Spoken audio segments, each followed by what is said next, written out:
Sitraka indrindra ry havana. Faly koa isika mandray ireo vahiny, indrindra ireo mpianakavy ny finoana avy amin'ireo fiangonana miara-mandroso amintsika, dia ny FJKM Mambo-Piara Ziona sy ny FJKM Manjanamasina. Tonga soa eto amin'ny fiangonan'Andriamanitra, mazoa toerana ry havana. Ampifaliana no ahitana anareo ary mankasitraka indrindra satria nataonareo zava-dehibe ry havana izao fiombonana izao, ary tena hoe mankasitraka indrindra mba hampitao amin'ny fiangonana rehetra izay ny avianareo indrindra ny mpitandrina ny fisaorana sy mifankasitrahana avy amin'ny FJKM Parabe Famonjena. Indro ara-ankehitriny atolotra antsika ny vaovao tsara ho fantatra mahakasika ny asam-piangonana. Ireo taratasy sy fanasana avy any ivelany. Avy amin'ny FOB FJKM ny sampanasa fikarohana sy fandaliana-pinoana FFP. Ho tanterahana amin'ny alahady 9 septambra ny alahady ny FFP manerana ny sahan'ny FJKM. Ho fanomanana izany dia anatanteraka fanompom-pivavahana ho alaina sary sy feo. Izy ireo eto amin'ny FJKM Parabe Famonjena natao izany fandraisana sary sy feo izany. Ho atao ny talata 20 septambra ho avy izao amin'ny 7 ora maraina. Koa asaina ny fiangonana hanotrona izany fotoana miavaka izany. Ary angaviana ireo antoko-pihira rehetra ny asin'ny famonjena, ny taniketsa, ny sampana tanora kristianina, rindra fanatanjahantena sy fialamboly, handefa solotena hanentana ny fihirana mandritra io fotoana io. Marihana fa handeha amin'ny fahita lavitra io fanompom-pivavahana io, dia tongava ry havana mba ho hita koa ny saritsika, mba tsy ho aka sary fotsiny fa mba misy fiombonany. Zay. Manarak'izay avy amin'ny Université FJKM Ravelojona. Ny centre ao Ambatobevanja dia mamerina amintsika fa efa misokatra ny fisoratana anarana amin'ny lalam-piofanana fitsaboana. Izany hoe infirmier anesthésiste, ny infirmier généraliste, technicien radiologie ary ny sage-femme. Toy izany koa misy ny sekoly université eny Ampandrana, eo akaiky ny centre Tabita, dia ao amin'ny centre io kosa ny lalam-piofanana gestion, communication, multimédia, droit, agro, BTP, géologie appliquée en environnement, tourisme, lettres anglaises, informatique. Dia misokatra ihany koa ny fisoratana anarana.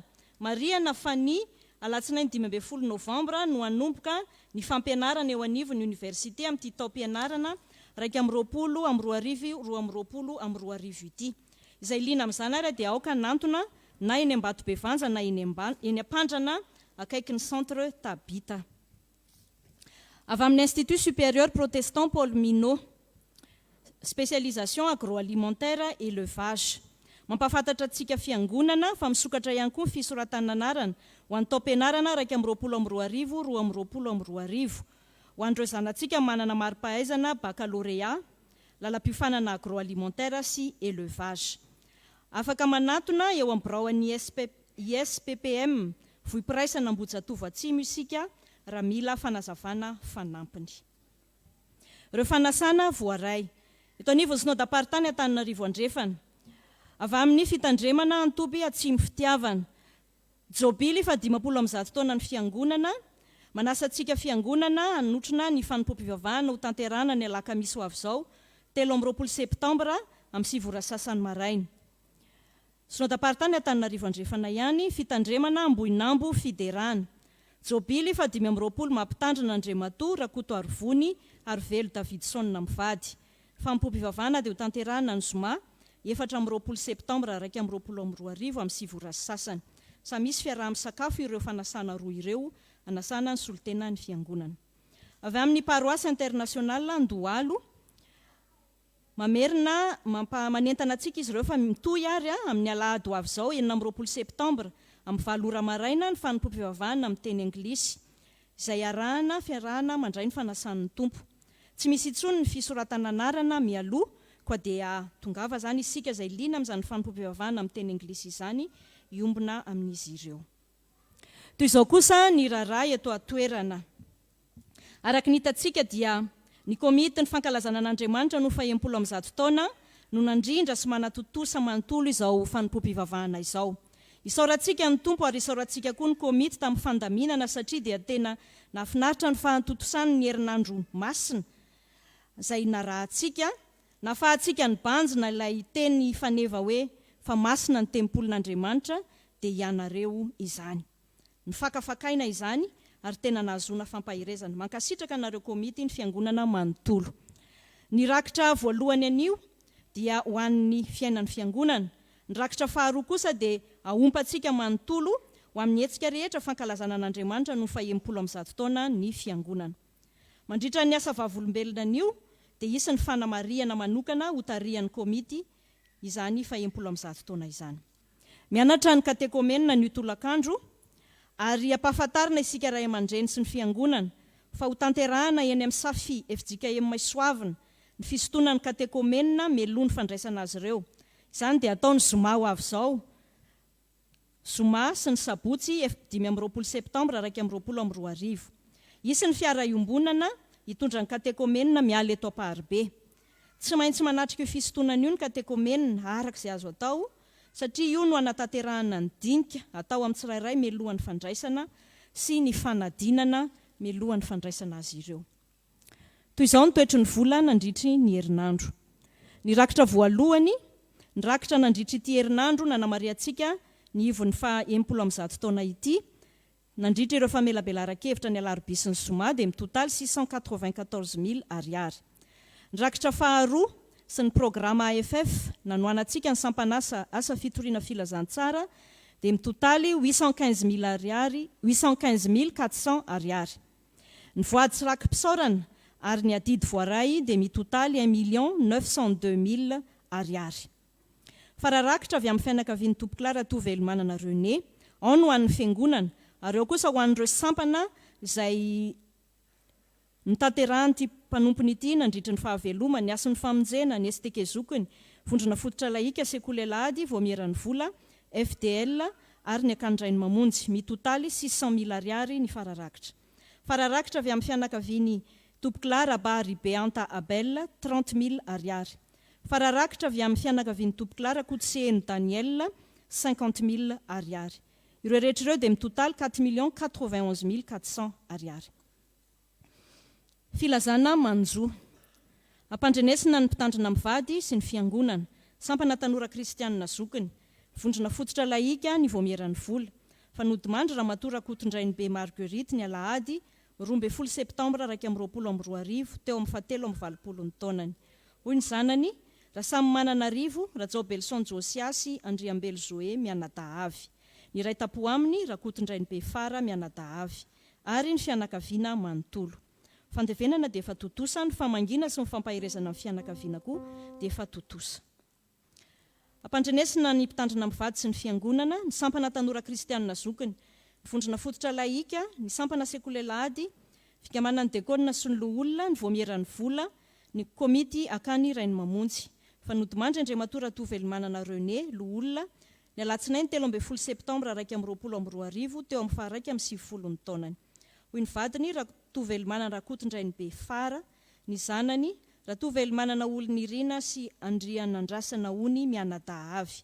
Ny iray tapo aminy Ratovelomanana Henri mianadahavy. Ny fandevenana dia efa tontosa, ny famangina sy fampahirezana amin'ny fianakaviana ihany koa dia efa tontosa. Ampandrenesana ny fiangonana ny mpitandrina mivady. Amin'ny finoana sy fanantenana amin'ny fitsanganan'ny tena maty no ampandrenesana fa Rabary Rabehanta Abel dia natsondray ody any aminy ny zoma 17 septambra 2022 teo amin'ny 490 ny taonany. Hoy ny zanany, Rabary Arnosidina sy Randriampanarivo Lala tokony aina. Ny iray tapo aminy Ranosy Lalao Rabary Ema ary ny fianakaviana manontolo. Ny fandevenana moa dia ho tontosaina anio alahady 19 septambra 2022. Mbola alamina miaraka amin'ny fianakaviana ny fanatanterahana ny fampahirezana tanterahan'ny fiangonana. Fiantsona fanambadiana. Iangaviana hitsangana Raheto, Andriamato Razafindralambo Zoranto Hanitra sy Ramato Rakotomavo Mialy Christelle.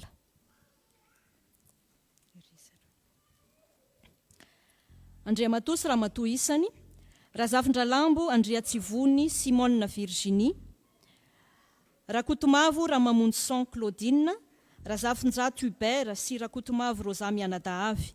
dia faly mampandrehana ny fiangonana ny fanamasinana amin'ny fanambadiany zanany Razafin-Dralambo Zoranto Hanitra sy Rakotomavo Mialy Kristel. Izany dia ho tanterahana eto amin'ny FJK Mamparibe Famonjena ny Sabotsy 7 Oktobra 2022. Ity no fiantsoana voalohany. Mazoa toerana riavana. Noho ny fiangonana ny Taiza, Andriamatoa Ramasy Aritsalama Manitra Joselin Mivady, Andriamatoa Rakotoarsoa Simon Naivo Malala Mivady, dia faly mampandre ny fiangonana ary anatrika sy hanome voninahitra an'Andriamanitra amin'ny fanamasinana ny fanambadiany zanany Ramasy Rija Franklin sy Rakotoarsoa Fanomezatsoa Simonel. Ny fanamasinana amin'ny fanambadiany izy ireo dia ho tanterahana ny Sabotsy 7 Oktobra 2022 ao amin'ny Grande Chapelle Saint-Michel à Paribe. Ity ny fiantsoana voalohany. Ireo taratasy avy amin'ny sampana sy ny rafitra eto amin'ny fiangonana. Ilazana isika mpandray ny fanasan'ny tompo fa ho tanterahana ny alahady heriny anio ny fivoriana akatoko ny fandraisana. Avy amin'ny sekoly alahady, ho tanterahana ny Sabotsy 20 Septambra ho avy izao ny tontolo andro fisotoana amin'ny mpampianatra ho amin'ny fiomanana ny taom-pianarana 2022 2022. Antsoina ireo mpianakavy ny finoana vonona n'olon-tena ho mpampianatra hanatona ny birao sy hanatrika ity fiofanana ity. Ny toerana dia niova eny Mandrosoa Ivato. Ny fandraisana anjara tsy miova fa 2000 ariary isan'olona ihany ary ny farafisoratana anarana dia Alarobia ho avy izao 20 Septambra. Marihana ny fiaingana amin'ny fiara iombonana dia eny amin'ny terminus Vasakosy amin'ny fitora maraina. Avy amin'ny sampana Mpiangaly Zavamaneno, Antso Fivorimbe. Antsoina ny mpikambana ao amin'ny sampana Mpiangaly Zavamaneno sy ireo mpianakavy ny finoana maniry anatevin-darana ny sampana ho tonga anatrika ny Fivorimbe faharoa izay ho tanterahana ny Sabotsy 20 Septambra ho avy izao amin'ny 10 maraina eto Paribe. Ny braosy ny komity kosa dia antsoina hivory ny Alarobia 20 Septambra amin'ny 9:00. Farany riavana dia avy amin'ny Voamera ny Aim-panahy. Hanatotosa ny fahalalana soratra masina isika amin'ny heriny anio alahady. Ao anatin'ny fanompom-pivavahana no tanterahana ny fahalalana soratra masina. Kaoka sika iomana araka nefa nanentanana antsika dia iompana ny perikiopa volana Jona, Jolay ary Aogositra sy ny fiainam-piangonana FJKM izany fahalalana ny soratra masina izany. Question à choix multiple moa no atolotra ho tanterahantsika amin'izany. Izao ny fanamariana avy amin'ny Voamera ny Aim-panahy. Afaka mamaky baiboly, boky fa tsy telefônina. Mitondra baiboly daholo izany isika rehetra. Manarak'izay, amin'ny heriny anio dia hisy fandaminana manokana amin'ny fipetrahana atao am-piangonana satria hipetraka araka ny soady sy taona isika tahaka ny mahazatra antsika amin'izany fahalalana soratra masina izany. Izay raha riavana ny raharaha sy ny asa ny raha ny tompo antsika dia tanterao ny fanompoantsika. Amparibe famonjena mahatahiry ny finoana ianao, mifankaty ary miasa amin'ny fahazotoana. Dia ho an'Andriamanitra irery ny voninahitra. Amen.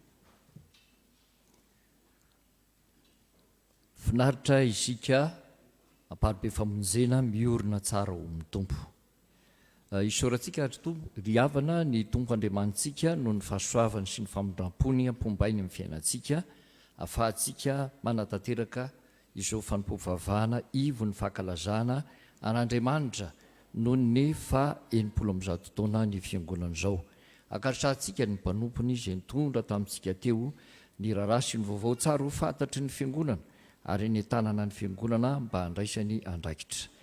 Manarak'izay dia ankasitrana ihany koa ny komity ny 70 taona ny fiangonana sy ireo komity ny 70 taona sy ny 20 taona ny fankalazana an'Andriamanitra ho an'ireo rafitra izay miara-mankalaza izany. Ary hotahin'Andriamanitra mandrakarivany ianareo ary mbola ifa be ny asan'ny tompo amin'izay fanohizana izany fankalazana izany. Ny manarak'izay riavana dia maro ihany ny vahiny tonga eto fa tsy le voalaza teo ihany ka sao dia misy latsaka ka angatahana izay vahiny manatrika izao fotoana izao mba hitsangana akoatra n'ilay fanatsangana teo reny, sao dia mbola misy hafa tompoko. Eny ary raha tsy misy moa izany dia misaotra antsika mpianakavy finoana eto amparibe famonjena manontolo sy ny vahiny zay mifanatrika amintsika eto a miara-miombona amin'izao fankalazana an'Andriamanitra izao. Manarak'izay ry havana dia manentana antsika ho amin'ny fitsangatsangana ny fiangonana amin'ny 7 ny volana novambra zany. Io zany a no anaovantsika ilay sakafo ny fifankatiavana na agape zay fanamariana ity fa 100 taona ny fiangonana ity, dia manentana antsika ry havana ho tonga maro. Inona moa ny antony zany fa sao dia lasa nieritreritra isika? Ny antony dia antony ny ara-pahasalamana hatrany, satria isika eto Ambaribe Famonjena dia mbola mandray le fehinkevitra hoe na dia eo asa ny efa hoe nielana ilay ame anara-pahasalamana, dia ny fitandrovana ny fahasalamana kosa mbola notazomintsika satria miara-miaina amin'ny Covid-19 tsika. Ary zay no mbola mahatonga antsika io mbola atao hoe efatra farafabetsany 5 mipetraka amin'ny W anankiray mba hitandrovantsika izany fahasalamana izany. Ary dia zay no hoe tsy misakafo ato anatin'ny fiangonantsika zany fa mba any an-tanety tsika no misakafo mba mivelatra malalaka, dia zay ny anentanana atsika. Aoka zany ho maritsika ny midiarytsika any io 7 ny volana novambra io, fa etsika mahafinaritra no any. Ary hitantsika amin'ireo komity ireo fa ny komity dia mihetsiketsika mihitsy, ary efa saika hetsika mafy mihitsy izy fa tratran'ity le raha manahiranyity, ka anytsika zany hifankahita amin'indray satria tena hetsiketsika mihitsy ny any amin'io fotoana io. Dia tonga amin'ilay fitenenina hoe zay tsy tonga no manenina zany any amin'io fotoana io, fa zay tonga kosa dia hiara-paly sy hiara-korana ary iombona amin'izany sakafom-pifaliana zany. Zay zany no fanentanana antsika ry havana, ary dia aoka isika samy hahatsiaro io daty io 7 novambra, fitsangatsangana ny fiangonana mankalaza an'Andriamanitra noho ny 100 taona zay ankalazany amin'ity taona ity. Miaraka amin'ireo sampana enina isika ao anatin'izany, dia jereo an'izany fa tena afana tokoa izany fitsangatsanganana izany. Manarak'izay ry havana dia manentana antsika ihany koa amin'ny talata ho avy izao. Amin'ny talata ho avy izao le fampovavahana alay tsara sy alay peo, lay sampanasa fikaroana sy fandaliana-ponoana foibe no anatanteraka ny fanompovavahana eto amin'ny fitandremana misy antsika. Koa satria moa ny mpitandrina eto amintsika ny filohany zany dia mba manentana antsika mba tsy hitsangamenatra lay filohan'ny FFP zay hiatranona anatanterahana an'io atao hoe fandraisam-peo sy fandraisana sary ho amin'ny fanompovavahana. Alefa ny alahady maraina izy io, televiziona anankitelo no andefasany azy, ka dia mangataka antsika ny FFP mba ho tonga maro indrindra ianareo atao hoe atoko-pihira zay mandray anjara. Dia ho an'Andriamanitra irery ihany ny voninahitra. Amen.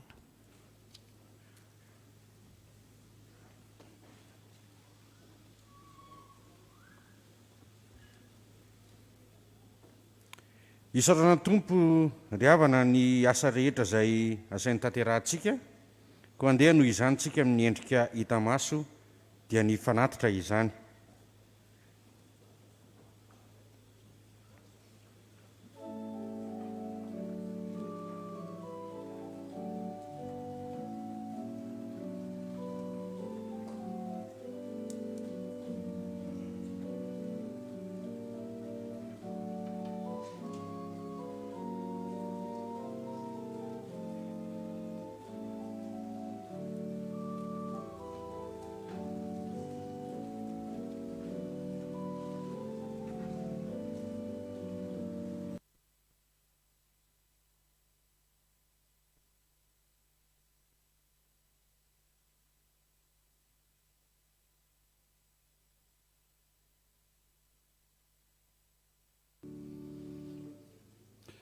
Fa masina ny tempolin'Andriamanitra dia ianareo izany. Korintiana voalohany 7:7 tapany B. Dia faly miarabantsika rehetra ry havana malala rehetra ao amin'ny tompo amin'izao alahady maraina izao, ary miarabantsika manokana mahatratra izao ivo ny fankalazana an'Andriamanitra noho ny 100 taona ny fiangonana FJKM Ambaribe Famonjena izay misy atsika. Izao tsika dia tonga eo amin'ny fotoana hamakina ireo voady sy rakim-pisaorana izay nitanterahan'ireo mpianakavin'ny finoana. Rakim-pisaorana, velomy ny oby ka mihira. Dia atao ahoana moa no tsy akasitraka anao ry ray, avo indrindra noho ny valim-bavaka azoko taminao sy nitahinao ny fiainanay, misaotra ray eo. Ary mbola mametaka ny fiainan'ny RFF eo ampelantananao sy ny fikasany rehetra mba ho tanteraka soamantsara ho voninahitra ny anaranao irery ihany. Izany mpianakavin'ny finoana zany dia manolotra rakim-pisaorana atolotra ho an'ny mpiandry tanàna ny fiangonana Mirahalahy. Miomana ny RFF hanatanteraka ny hira faneva ny 20 taona ny RFF. Velomy ny oby ka mihira. Salamo 7:24 tapany B. Misaotra an'Andriamanitra mahatratra izao ivo ny 170 taona ny fiangonana izao. Misaotra an'Andriamanitra ihany koa fa mahatratra ny 20 taonany ny RFF. Mangataka vavaka mba iroborobo hatrany izany fikambanana izany ho tena andry ny fianakaviana sy ny firenena ary ny fiangonana tokoa. Mangataka vavaka avy amin'ny fiangonana sy ny hira vetesy ny oby hira faneva 20 taona ny RFF ary manolotra rakim-pisaorana izay ho atolotra ho an'ny ray aman-dren'ny mpitandrina. Anatanteraka ny hira ny RFF izao.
Ny hira amin'ny firana fanampiny 7 ny andininy voalohany.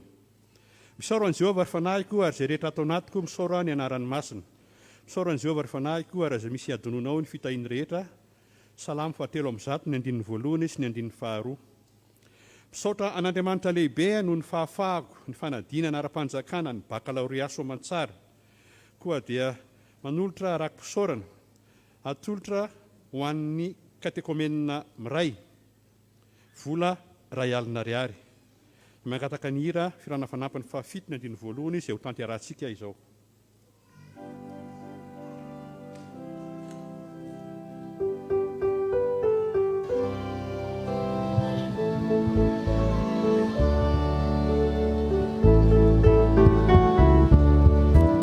Tsy aina ny angina ka tsy ankalaza ny avo na melo fitahina ka tsy manamela ho lavo ka terarira rayo sy saotrano atolotra lohanao raiso fosifana fufalilatra no entina miderana Isanensi ampialala Ni fatrani fitiavanau Karai suri tumpu malala Ni fankasitrana naurira Katerarira Rayo si sautrano atulu Trakuara raisu fusifana Fufalilatra no entina lideranao. Hira ao amin'ny firana fanampy ny 12 ny 15 rakim-pisaorana. Ankino amin'i Jehovah ny lalanao ary matoky azy fa ataony tanteraka, ary ampiseho ny fahamarinanao tahaka ny mazava izy. Salamo 7:30 ny 15 sy ny 15 tapany A. Mpanompon'Andriamanitra iray misaotra an'Andriamanitra noho ny fitahiny sy ny fahasoavany. Izany mpanompon'Andriamanitra izany dia manolotra rakim-pisaorana, ao no atolotra ho an'ny Ray aman-dreny mpitandrina, ao no an'ny RFF, ao ihany koa na ny vondrona fototra laika. Mangataka vavaka avy amin'ny fiangonana, ary dia mangataka ny hira ao amin'ny firana fanampy 12 ny voalohany mba hitohizan'izany fitahiana izany. Ho tanterahantsika ny hira ankehitriny.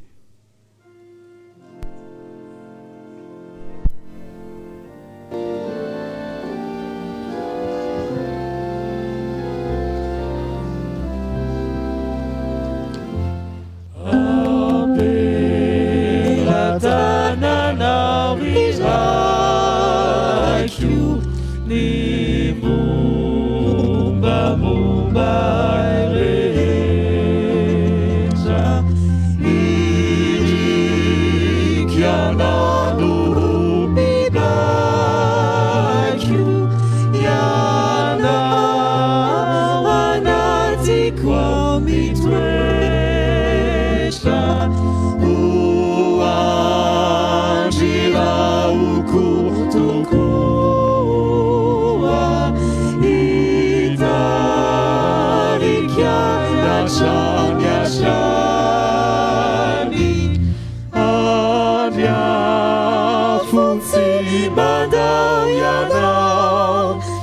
Soyanao no azavana sy olany, apela tananao iany,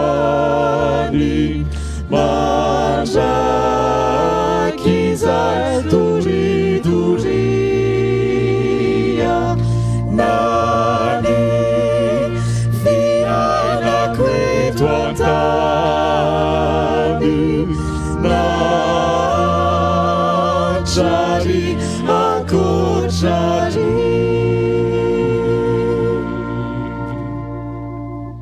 Rakim-pisaorana, ny fitiavana maharo-po sady mora fanahy, ny fitiavana tsy mialona, tsy mirehare, tsy mieboebo. Koritiana voalohany 17:12 ny 14. Misaotra an'Andriamanitra izahay no nahatratraranay ny 15 taona ny fanambadianay. Mangataka vavaka avy amin'ny fiangonana ho an'ny tokantranonay izay haharitra hatrany ao amin'ny tompo, ary dia manolotra rakim-pisaorana ho atolotra ho an'ny sampana sekoly alahady sy ho atolotra ho an'ny sampana lehilahy kristianina. Iomanantsika ny hira ao amin'ny firana FFPM 40 sy 700 ka ny 13.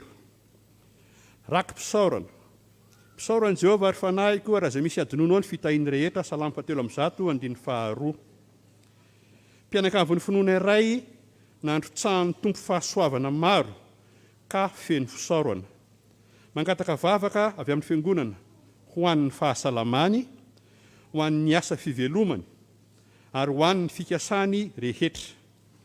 Izany mpianakavin'ny finoana zany dia manolotra vola 4 hetsy ariary, ka iray hetsy ariary avy ho an'ny komity ny 100 taona ny fiangonana, sampana Dorcasy, AFF, gazety taratry ny famonjena. Mangataka vavaka avy amin'ny fiangonana sy ny hira amin'ny FFPM 700 ny 13 ny fitondrany soa no iankininao. Tanterahantsika ny hira ankehitriny.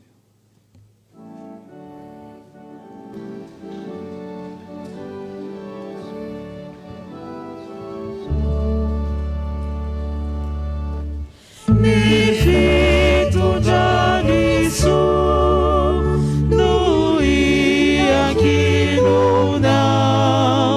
koa ka ho fidiniko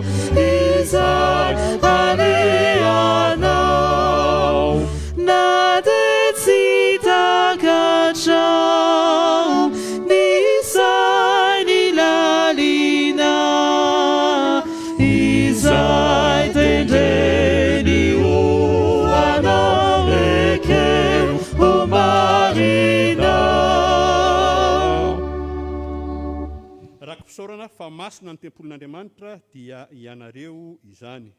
Mpianakavin'ny finoana iray manolotra rakopisaorana ho atolotra ho an'ny komity ny fankalazana faha-100 amin'ny 100 taona ny fiangonana vola iray hetsy ariary ary atolotra ho an'ny ray ny mandreny mpitandrina vola 5 alina ariary. Iomanantsika ny hira ao amin'ny sirana fanampiny 10 ny 12. Rakoboady, ny famindrampon'i Jehova no ambarako dia ny fideranan'i Jehova araka izay rehetra nataony tantsika sy ny habeny fahasoavana tamin'ny taranaka Israely, izay nomeny azy araka ny fiantrany sy araka ny habeny famindrampony. Isaia 7:20 ny 7. Misaotra ny Tompo aho fa nomeny fahasalamana na dia tao anatin'ny aretina nahazo ahy aza. Koa dia ankehitriny mangataka vavaka avy amin'ny fiangonana aho ary mangataka ny hira mivavaka aho satria firana fanampiny 10 ka ny 12 manolotra vola izay rakopisaorana atolotra ho an'ny sampana Dorcas. Tanterahantsika ny firana fanampiny 10 ny 12 ankehitriny.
Misaoran'i Jehova ary fanahiko ary izay rehetra atao anatiko misaora ny anaran'ny masina salamo 7:1. Misaotra anao aho Jesosy noho ny valim-bavaka izay nomenao ahy dia noho ny fahafahako ny fanadinana teo dia manolotra rakopisaorana 5 alina ariary ho atolotra ho an'ny sampana sekoly alahady angataka vavaka avy amin'ny fiangonana sy ny hira antema faha-12 izay ho tanterahantsika izao. Eo an'Andriamanitra irery ny voninahitra. Amen.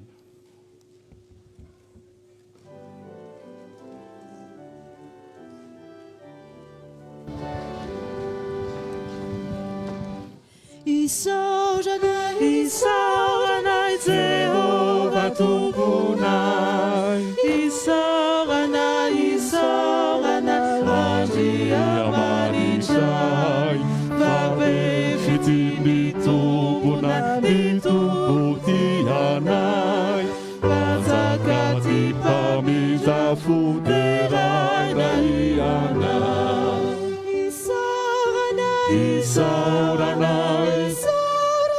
Isaorana fabe fiantray anao, manjaka be fity. Isaorana nitombona, isaorana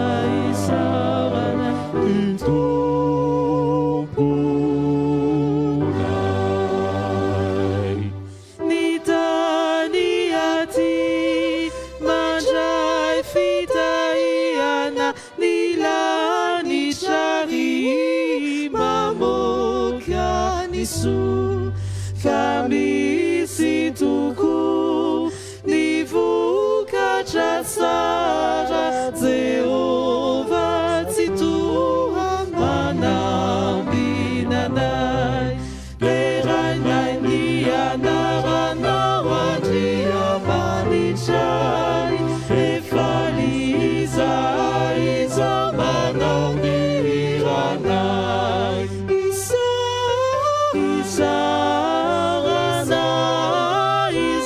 Isaranay andriananarinay mpanjaka be fity terainay ny anaranao andriamanitray efa iza manao ny hiranay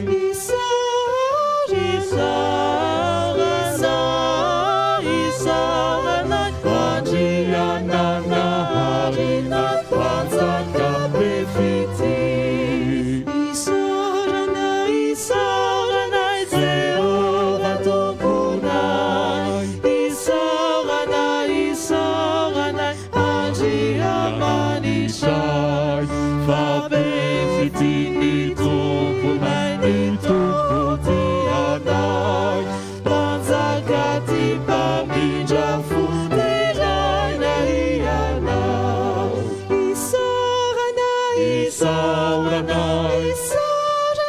Isaranay fa be fiantra ianao mpanjaka be fity Isaranay ny tomponay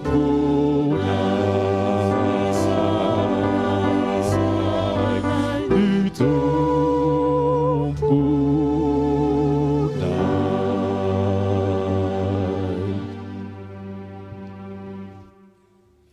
aoka iarisangansika ry havana hanolotra ny tenantsika sy ny rakitra ho an'ny tompo ny hira 570 sy 900 ny andininy voalohany no tanterahantsika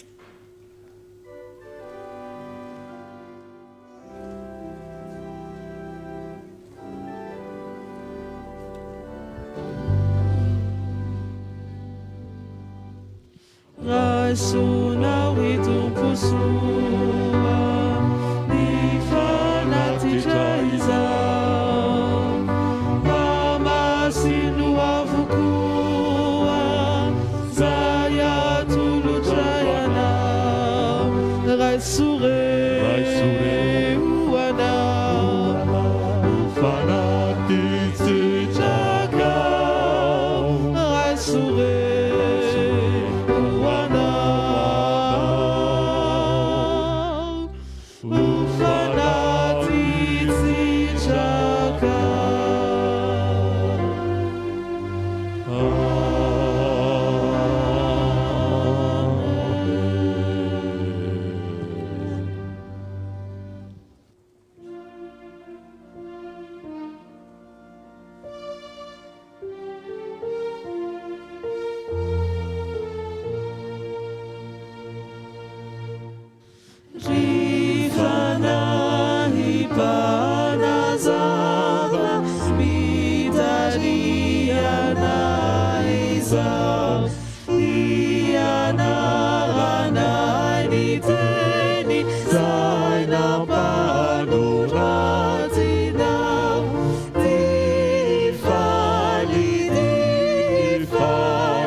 Ciao, fama tanza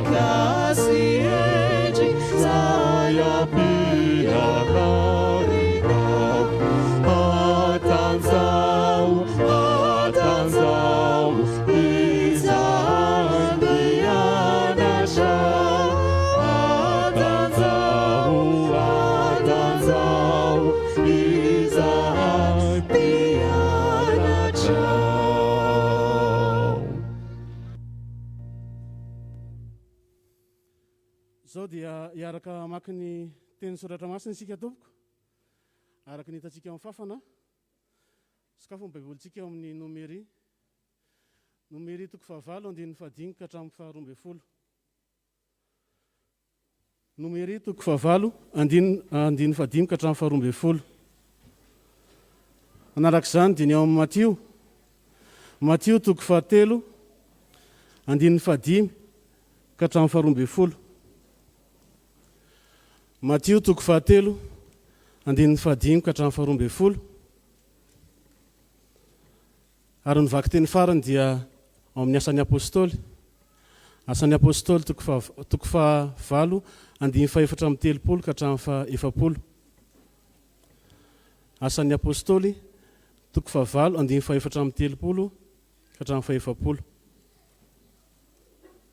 Voakitsika amin'ny anaran'ny tompo nefa mialoha izany dia mbola hiary hivavaka isika hiantso ny fanahy masina andraisantsika ny teny. Hiary hivavaka isika tompoko.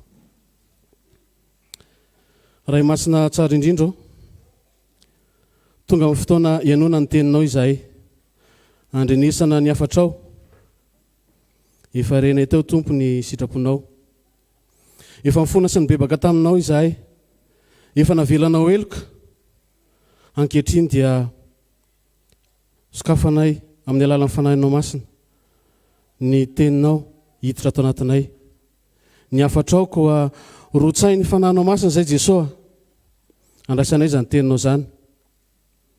Ianao koa hitarika ny mpanomponao izay hamaky ny teny ary hanolotra ny afatrao, hanindry ny vavaka ambary izany teny izany, ary ny izay vaokanao ny tompo dia aoka ho tany lonaka hanirian'ny teninao, ka ho fiainanay izany teninao izany. Mba ho vavolombelonao izay Jesosy, ary ho masina tokoa satria tempolinao izahay. Izany vavaka izany Jesosy Kristy dia angatahany amin'ny anaranao rery ihany. Amen.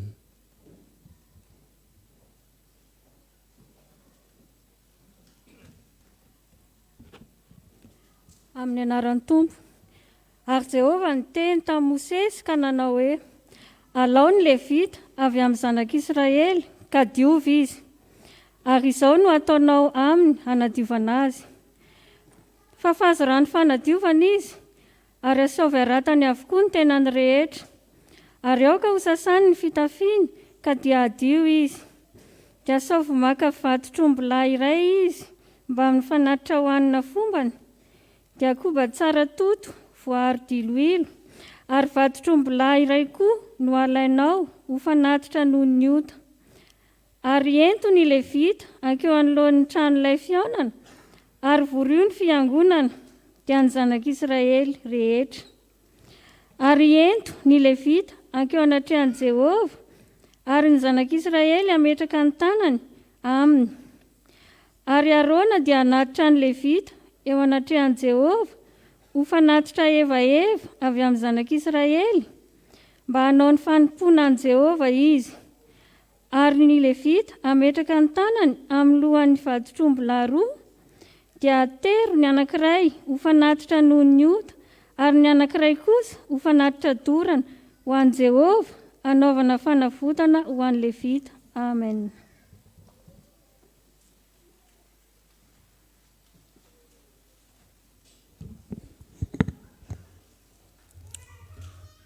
Matio. Ary Jerosalema sy Jodia rehetra mba amin'ny tany rehetra amoron'ny Jordana dia nivoaka nakany amin'ny Jaona, ka natao mibatisa tao amin'ny ony Jordana ireny rehefa niaiky ny fahotany. Fa noho ny nahita ny Fariseo sy ny Sadoseo maro nanantona ny batisana izy, dia hoy izy taminy: ry taranaky ny menarana, iza no nanoro hevitra anareo handositra ny fahatezerana ho avy, koa mamoaza vo miendrika ny fibebahana ianareo, ary aza manao anakapo hoe manana ny Abrahama ho rainay izahay. Fa lazaiko aminareo fa Andriamanitra mahay manangana zanaka ho an'ny Abrahama avy amin'ireo vato ireto. Ary indro efa mipetraka eo amin'ny fototry ny hazo sahady ny famaky, koa ny hazo rehetra izay tsy mamovoa tsara dia ho kapaina ka atsipy any anaty afo. Izao dia manao batisanareo amin'ny rano ho amin'ny fibebahana, fa ilay avy ao aoriako no mahery noho izao, ka tsy miendrika hitondra ny kapany aza aho. Izy no hanao batisanareo amin'ny fanahy masina sy ny afo, eny an-tanany ny fikororoana, ary izy anadio tsara ny eo mpamolony ka hanangona ny variny ho any an-tsopotra, fa ny akofa sy ny mololo hodorany amin'ny afo tsy mety maty. Asan'ny apôstôly. Ary ilay tandapa namaly amin'ny Filipo ka nanao hoe, masina ianao, iza moa no lazainy mpaminany amin'izany, ny tena ny vasa olo-kafa.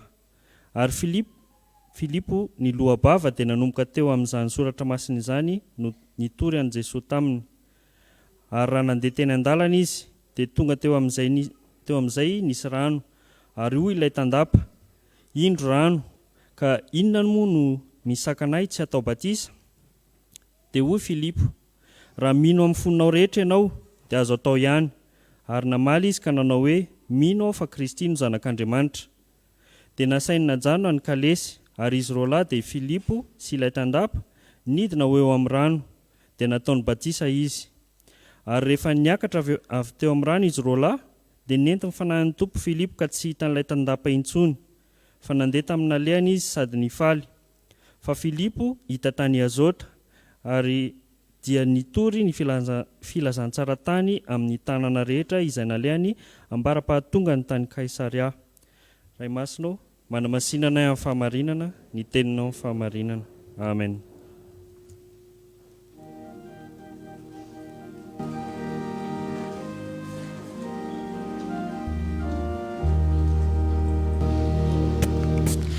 Mandehanana tantsakany osa, mahampiokiren'ny kesaka, ny anjaranao ataovy ho tontosa, ka azady areraka.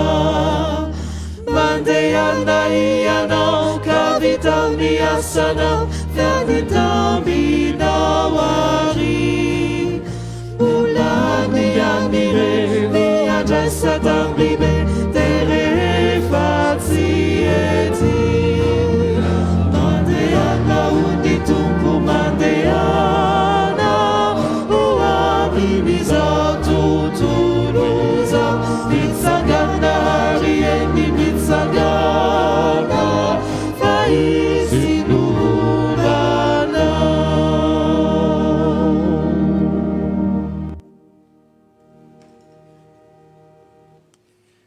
Ry avana malala rehetra amin'ny tompo, mbola ho ampitomboina aminareo mandrakarivany ny fahasoavana sy ny fiadanana ary ny famindrapo avy amin'Andriamanitra ray sy Jesosy Kristy tompo. Fifaliana lehibe ho antsika ry havana ity fotoana ity, ary indrindra hamoaboasana ny teny faneva izay natsangana mba hijoroantsika vavolombelona ny amin'izany fahenimpolo amin'izany taona ny fiangonan'izany. Zava-dehibe indrindra ry havana izay isotonana nysaintsika eto dia izao, ny teny faneva tahaka izao dia natao fiainana, tsy ao anatin'ny fahakalazana fotsiny, fa ny hoavy sy ny manaraka rehetra ihany koa, mandra-pahatonga ny fananganana teny faneva hafa indray amin'izay mety jobily na fahakalazana manaraka.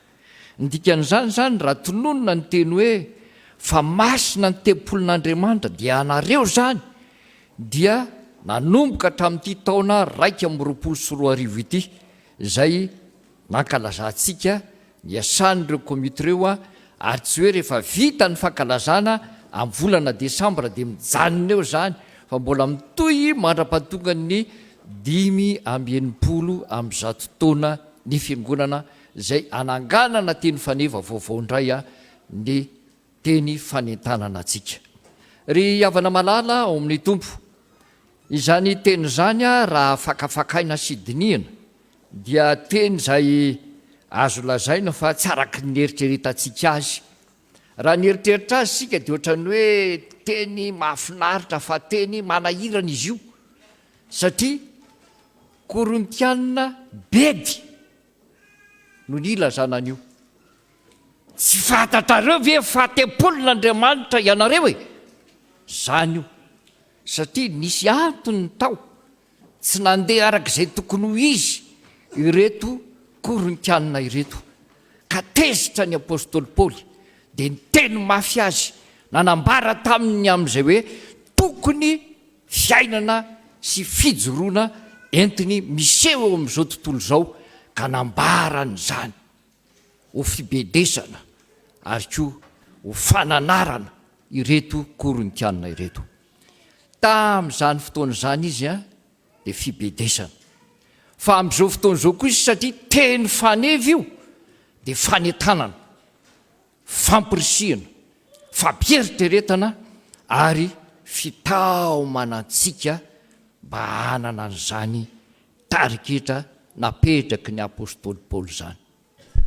Dia aoko isika samy andinika sy eritreritra zany hoe tsy tonga foana akory zany na tonga andreto komity reto mifidy an'io, fa mba ho teny ho atsika mihitsy hoe manomboka amin'izao 5 taona manaraka izao dia mahatsiaro sika fa masina ny tempolin'Andriamanitra dia isika izany.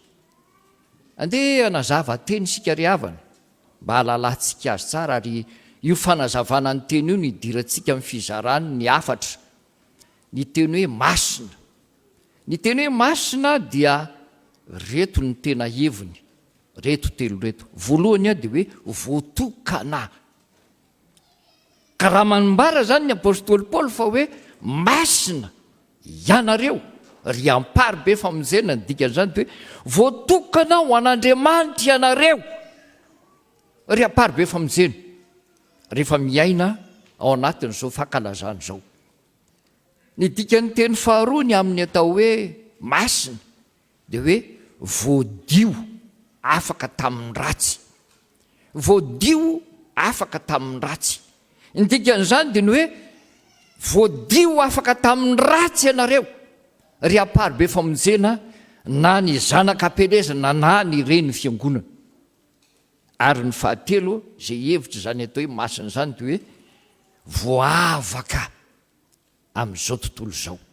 Ny dikan'izany raha ao anatin'ny fankalazana toy izao dia hoe voavaka amin'izao tontolo izao ianareo ry ampary be famonjena. Ary dia izany no tokony eritreretintsika lalina, ary ahatonga antsika hoe niompifaliantsika mankalaza n'Andriamanitra no fa 100 taona ny fiangonana, fa mieritreritra koa isika amin'izany fanetanana izany, amin'izany fampirisihana izany, amin'izany fampieritrretana izany hoe ao anatin'ny 5 taona manaraka indray izany dia io ny fiainantsika ato anatin'izany fiangonana izany, ny kristianina mivoaka sy miditra eto amin'ity vavahadiny lanitra ity izao. Ary nanamafisany apôstôly Paoly izany fahamasinana izany nanorono hoe tempolin'Andriamanitra ianareo, tempolin'Andriamanitra ianareo. Ao anatin'izany koa no hamitinako amintsika ilay atao hoe tempolin'Andriamanitra. Ny tempolin'Andriamanitra dia toerana nisehoan'Andriamanitra tamin'ny mpanompony. Dia izay ny ahitantsika hoe any amin'ny testamenta taloha any tendrombohitra avo any, tany ry Abrahama, tany ry Mosesy, tany ry zay rehetra nisehoany ry Jakoba sy ny sisa, tany tendrombohitra any no nisehoan'Andriamanitra taminy. Ny tempolin'Andriamanitra dia toerana misy tabernakely, ary raha tsy misy tabernakely dia tsy tempoly izy, satria toeram-pivavahana zany. Dia ny tabernakely zany tempolin'Andriamanitra fony mbola teny ampivezivezena tany anefitra. Ary rehefa nitoetra tsara ny fanjakan'i Davida dia tempoli-trano amin'izay, dia tao Jerosalema ny toeran'izany tempoli-trano zany, trano voarafitra tsara sy nengaliana ary natao hitan'ny maso fa masina, zany ny atao hoe tempoly. Raha ohatra ka raisina ny dikateny izay nanonana azy avy amin'ny teny hebreo dia izay no hevitra ity atao hoe tempoly ity.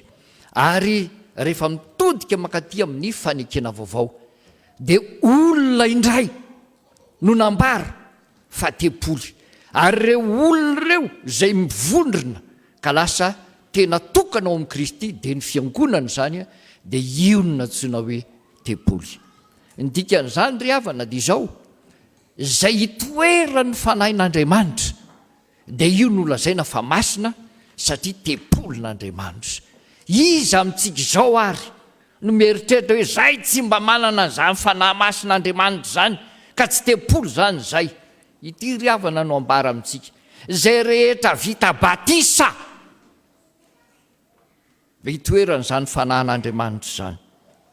Itoeran'izany fanahin'Andriamanitra zany. Raha mamaky tsika amin'ny asan'ny apôstôly toko 2 ery amin'ny 7:telopolo sy ny 7:telopolo dia ahitantsika n'izany hoe aoka atao batisy ianareo ka ho voavela ny elokareo ary andray ny fanomezana dia ny fanahy masina. Ary io fanahy masina io no tomboka se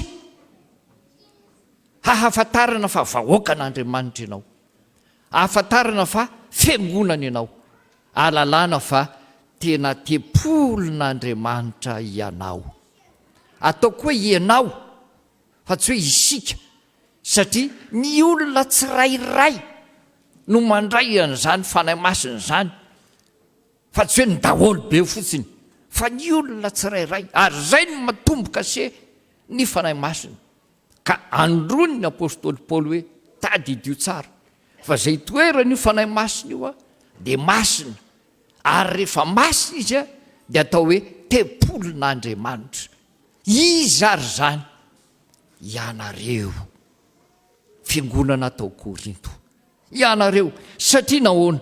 Satria voatokana ho an'Andriamanitra ianareo, voatokana ho an'Andriamanitra ianareo. Ary zay no zavatra isariana ny saintsika ao anatin'izany hoe zay ny ilazana ary anambarana sy ampianarany Paoly amin'ny Efesianina mikasika ny amin'ny hoe fiangonana. Inona ny fiangonana? Tena ny Kristy ety ambany masoandro, tena ny Kristy ety ambany masoandro. Hitantsika izany amin'ny Efesianina toko 5 ery amin'ny 7:telopolo. Ny olona zay miroso amin'ny fanambadiana dia amakina an'io sy resahana an'io, satria alefa aloha le hoe eo amin'ny 7:20 hoe ianareo vehivavy dia manekeny lehilahy, dia rehefa avy eo ianareo lehilahy tiava amin'ny vadinareo, dia ery amin'ny farany ery amin'ireo mbola misy afatra kely ao sary ny Kristy sy ny fiangonana ny fanambadiana. Tokony ho hainy tokantrano zany, ka anabeazany sy tezany ny ao anatin'ny tokantrano sy ny ankonana. Ary zany no oka ao anatin'ny ty 100 taona ny fiangonana ity, 70 taona sy ny 20 taona n'ireo rafitra zay miara-miasa sy miara-mientana ary miara-makalaza izao. Fa zava-dehibe tokoa ny hahalalantsika fa voatokana ho an'Andriamanitra isika, voatokana ho an'Andriamanitra.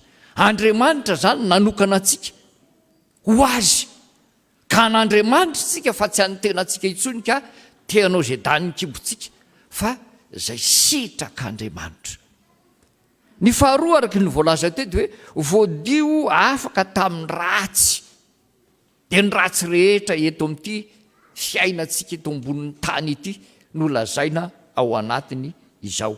Ary zay ny lazana amintsika ry havana fa tena fanentanana mihitsy na dia fibedesana aza tamin'izany fotoana zany, fampafantarana ny toerana misy antsika mihitsy ankehitriny zany filazana zany, mba hahatonga antsika hitoetra tsara ao amin'ny tompo momba n'izany fiainantsika zay ambara fa masina, satria tepolon'Andriamanitra zany.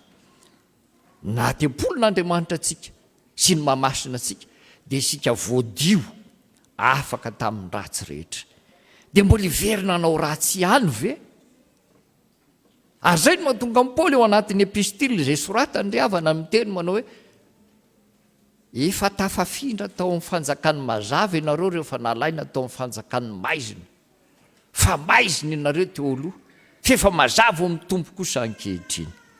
Ry havana malala ao amin'ny tompo, andeha hitodika kely sika ny tantara any amin'ny fanekena taloha io ao amin'ny nomery io. Ao amin'ny nomeria dia misy filazana ny fanokanana levita ao, fanokanana ny levita. Inona no atao rehefa hanokana levita? Dia vakio nomery toko 9, fa dia hitantsika ao zany fanokanana levita zany fa fanadiovana azy no resahana ao anatiny ao. Fanadiovana olona tahaka ny olona rehetra ihany izy, ary foko taka ny foko ny 12 ihany izy ao anatin'ny fireneny Israely fa no diovin'Andriamanitra zay le hoe voatokana voadio ka manana sata manokana eo anatrehan'Andriamanitra sy eo anatrehan'ny fiarahamonina dia tadidio tsara ry amparibe famonjena sy reto vahiny miara-miasa sy miara-mivavaka kehitriny fa raha ianao no atao hoe masina satria tempolin'Andriamanitra dia efa voadio ianao ary voatokana ho an'Andriamanitra tsy miaroaro amin'ny zava-dratsy tsony zany ny dikany satria efa nesorina teo aminao tamin'ny fanadiovana anao avokoa reny ratsy rehetrarehetra reny indikan'izany ny fiainanao zany dia fiainan'olo madio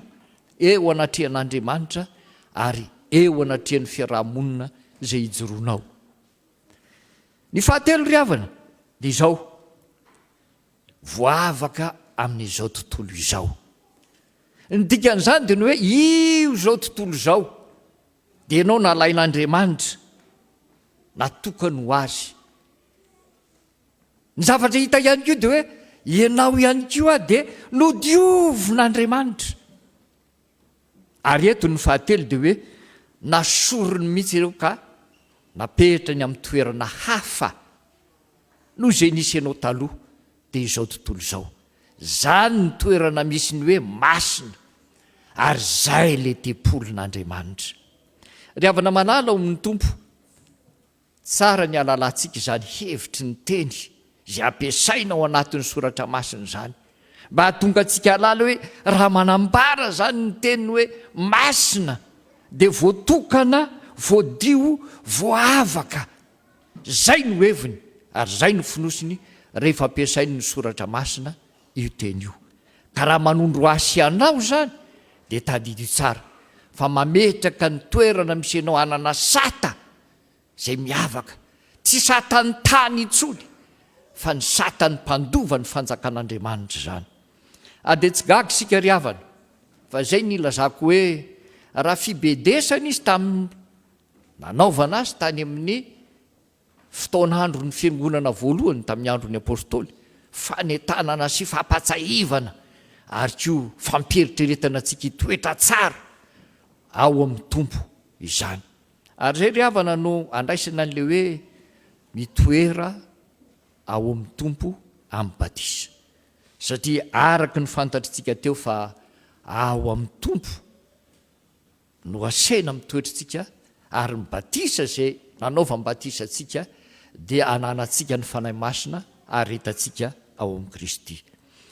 Ry havana manana ao amin'ny tompo zay ny an'ny Levita fa raha mitodika isika hoe fananinina moa no misy bedy ihany koa rehefa iroso teo amin'ny atao hoe hanatanteraka ny asan'ny tompo fampieritrretana koa io tamin'izany fotoana izany izy fibedesana fa eto izy mampieritreritra satria Jaona dia nahalala rehefa nanao batisa ka nitsoka nandositra dolidoli ny olona nanatona azy mba handositra ny fanameloana dia nanatona ny batisany Jaona ary Jesosy dia niteny araka ny ambarany Jaona ny aminy hoe ny batisany Jaona dia mbola batisany fibebahana fa lay ao aoriako kosa Jesosy io dia anao batisa amin'ny fanahy masina sy ny afo. Indikan'izany dia ny hoe Jesosy no ametraka tomboka se eo amin'ny fiainanao fa olona no avahan'Andriamanitra ianao, olona no diovin'Andriamanitra ianao ary olona voatokana ho an'Andriamanitra ianao ka manana io fanahy masina io. Ary ny faharoa ao anatin'izany hoe afo zany dia miresaka fitsarana zany ka ao amin'izany fitsarana zay ambary zany dia entina ilazana ny hoe ianao no tafavoaka zany tsy teny hoe tafavoaka gorobaka fa zany ohatrany hoe tena tsy tokony ho tafavoaka fa tafavoaka tsinahy fa ianao no tafavoaka afaka tamin'izany fitsaran'Andriamanitra ary nydikany teny hoe fitsarana raha mamaky ny baiboly sika dia ny hoe fanameloana satria ianao fa voavela eloka tao amin'ny tompo. Dia jereo any ry havany raha mamaky sika sy mijery ka mamantatra ny amin'ny atao inona moa zany no raisitsika ao amin'ny tompo amin'ity batisa ity ka asena miorina amin'ny tompo sika amin'ny batisa. Efatra no santiona no lazaiko, efatra santiona ny andro fa betsaka. Ny voalohany a dia io famelan-keloka no lazainy io. Ny faharoa dia ny fanahy masina zay voatononao io ao amin'ny asan'ny apôstôly toko faharoa avokoa zany. Dia hitantsika ao amin'ny Galatiana toko fahatelo ho an'ny olona zay andeha hanao batisa dia mahalala an'izany hoe raha misy olona atao batisa ho an'i Kristy dia mitafy an'i Kristy. Mitafy an'i Kristy isika. Na zaza voamena vava aza, feno 7 andro mantsy dia efa azo atao batisa ny zaza. Ho antsika ato anatiny sahany FJKM 7 andro dia efa azo atao batisa ny zaza, satria 7 andro dia azo forana ihany koa ny lehilahy tany amin'ny testamety taloha. Dia mitafy an'i Kristy. Ary zay no mahatonga an'i Paoly manohy an'izy hoe tsy misy hanavahana intsony eo amin'ny olona vita batisa rehetra ao amin'i Kristy, na kely na lehibe, na antitra na tanora, na vehivavy na lehilahy, na avy any an-dafy na avy aty Madagasikara sy ny sisa. Zay le hoe momba antsika rehetrarehetra voatonona ao anatiny io. Tsy misy intsony na lahy na vavy na izao iny, satria Kristy no hitan'Andriamanitra. Endrika io lay filazana telo mahamasina antsika io, izany vokatra tolotr'Andriamanitra ao antsika ho amin'ny batisa zany ry havana. Ary manarak'izay, raha mitafy an'i Kristy isika dia ambary ry amin'ny Petera 1:3 manomboky ny 9:20 ny filazana ny aminy hoe famonjena isan'ny olom-bovonjiko zay nandray ny fanahy masina tamin'ny alalan'ny batisa zay, nandraisany ho isan'ny voatokana madio ary voavaka amin'izao tontolo zao azy. Ry havana malala amin'ny tompo, ny antso atsika zany manomboka zao ao anatiny ity fankalazany ity, tsy falifaly fotsiny tsika andao ny ary tsakatsakana fa mipoka be olo zany fitsakatsakana no man'ny rapopo zany. Fona tompoko fa zay moa ny tena lalamy maro anao dia tononiko eto le izy fa zany nony. Dia iny ny azakazanao any fa raha hiazakazaka ho any ianao ka andeha hamonjy an'io fitsangatsanganana io tsy zay zavatra hipoka any akory na ny sakafo ho any akory, fa tsarovo voalohany indrindra io teny fanevy io. Masina ianao satria tempolon'Andriamanitra. Zay ny azakazanao any. Zay tonga rehetrarehetra any ka manana izay fiainana izay sy tanjona izay, dia ho hitanao fa hiavaka ny fifalianao. Mihoatra noho n'ilay hafa ny eritrehitra hoe anao lanonam-be mipoaka ny 100 taona ny fiangonana any am-pitsangatsanganana. Reny angamba dia mety mitotorebika fotsiny ao anatin'izany dia feno vovoka ny kirarony sy ny sisa, fa ianao kosa voatokana madio voavaka amin'izao tontolo izao, miombona teny iray amin'ny fiangonana. Ry havana malala ho mitompo, zany indrindra no natonga ity tandapy Etiopianina ity rehefa namaky ny soratra masina, nandinika ny tenin'Andriamanitra, aiza ho aiza amin'izao moa zany mba anjarako hoe zay le izy. Ary zany mahatonga ny tantara miteny manao hoe nentin'ny fanahy masina ne Filipo, fa tsy hoe Filipo ny tsolatsolana anakeny, fa olona ambony anie zany tandapy zany. Ary tsy hoe olona tsotra dia afaka anelingelina zany, olona mamaky baiboly no elingelinao. Fa dia iny nentin'ny fanahy Filipo, nampiteneniny fanahy, nampiresahany fanahy tamin'ny olona io ka dia hoy ilay tandapy hoe rano ito ka inona no manaka anahy? Tsy ho atao batisa. Ry havako malala amin'ny tompo, aza velanao zavatra kely sy bitika intsony ka atao farany any amin'izay safidinao, amin'ny fitezanao ny ankonanao zany batisa zany, fa miazakazaha ataovy batisa zay mbola tsy vita batisa. Miazakazaha raha mahatsiaro anao hoe za moa zany ty olon-dehibe ty mbola tsy vita batisa, miazakazaha sao dia tara sy diso fotoana ianao ny amin'izany batisa zany. Jereo tsara eo amboniny ity Korintianina 1 zay nandraisina teny fanevy ity dia misy resaka ao ambony ao io Korintiana 3:7 io. Za toetra eo amin'ny afo avokoa ny asantsika rehetra tanterahantsika. Ny asa ny vita batisa aza za toetra amin'ny afo. Ianao tsy vita batisa, inona no any ianao? Any ianao. Zay le izy. Ny vita batisa aza za toetra amin'ny afo raha mololo no entiny ka may losa. Voalaza eo faty antoka ny azy. Ny olona rehetra dia misatroka satroboninahitra avokoa. Volamena, vatosoa sy ny sisa. Fa raha mololo kosa ny loloavinao teto ka nasehonao tamin'ny asa mpanompoana rehetra, aza hitako aza mahita levony zany. Mitokana kely ery amin'ny sisiny ry.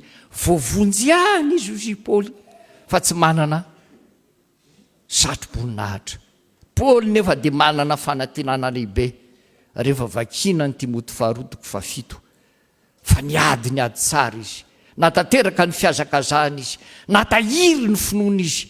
Tehirizina ho azy ny satroboninahitry ny fahamarinana. Omeny tompo azy io ary omeny tompo atsika ihany koa arakaraky ny nataontsika ety. Ary zay ry havana nanao ndrasana amintsika. Mandritry ny 5 taona indray ho avy ao anatin'izao fankalazantsika sy izay mety ho teny fanevantsika indray amin'ny 5 taona manaraka. Ry amparibe famonjeno, tiany ny tompo loatra ianao, tiany Jesosy ianao. Matoa nambarany izany teny izany. Tsy tonga foana io teny io.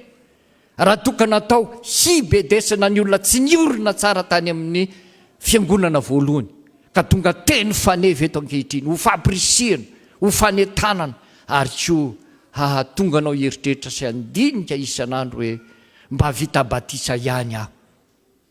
Manao ahoana ny fiainako? Mety efamiko ve zany teny zany? Sa ho andra kotsy rabe ihany ary rasoa? Manana anjara amin'izany avokoa isika rehetra manatrika izao fotoana izao. Ary isika izay mahatsiaro fa 70 taona ny fiangonana, na ny kely na ny lehibe, na ny antitra na ny tanora. Koa miorena tsara amin'ny tompo ry havana amin'ny batisa, fa masiny ianao satria 70 mandeha sy mijoro eto amin'ity izao tontolo izao ity, ary manantena ny fiainako avy ao amin'ny Kristy Jesosy. Ho an'Andriamanitra iry ihany aneny voninahitra. Amen.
Ivavaka isika ry havana. Isaoranay mandrakariva ianao ry Tompo Andriamanitra io. Fa Andriamanitra tia miteny aminay mandrakariva. Manitsy ny lalanay, mandamina andehanay, ary mandeha andehananay mandeha tsara eo ny laon'ny sitraponao. Nambaranao Tompo fa masina ny tempolinao Andriamanitra. dia izahay vahoakanao izany. Ampahafantarinao anay Tompo fa voatokanao anao izahay. Voadio izahay ary nodiovinao afaka tamin'ny ratsy rehetra izay ny matimatesanay sy namatotra anay teo aloha. Ary no hahafahanao teo amin'izao tontolo izao izahay. Fa ho anao irery ihany ankehitriny. Vavaka aminao izay Tompo. Ho an'ny fiangonana, ny mpitondra fiangonana, ny mpitory ny filazantsara rehetra, ny tobo masina sy ny akany fitezana, mba hiaina izany satria isan'ny masina ihany koa ireny fa tepolinao Andriamanitra. Izay anehoanao no voninahitra ao amin'ny olona rehetra ety ambany masoandro.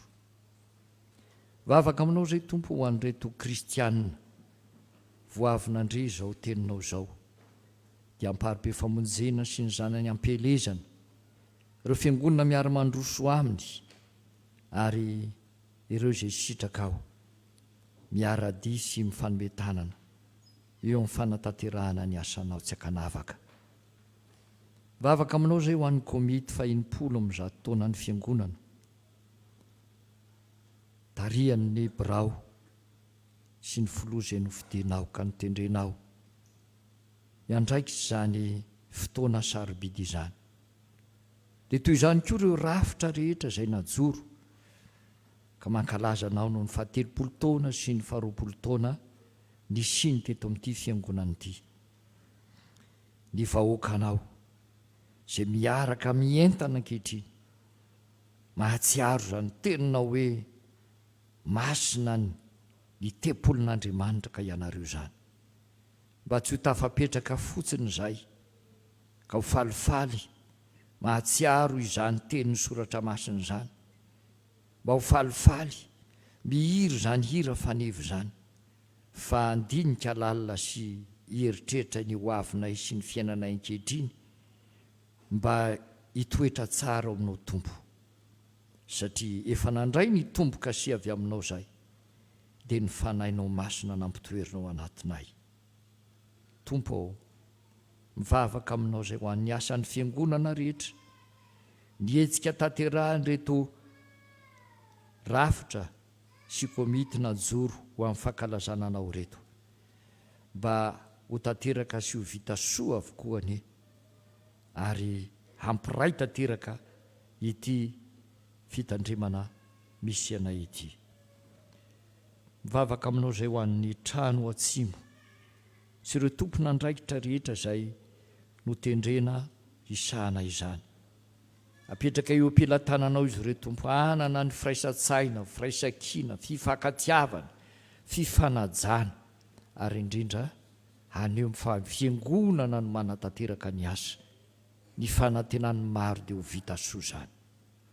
Dia toy izany koa Tompo no ahatserovanay ireo havana kere any atsimo, mba hanana ny tandrifiny sy mba ahita masoandro ny amin'izay fiainako avy ane izy ireo, fa tsy hijaly sy ho ory tratra ny anoanana isan'andro isam-potoana, fa mba ahita izay tandrify azy avy raha mbola miaina tombonandro ihany.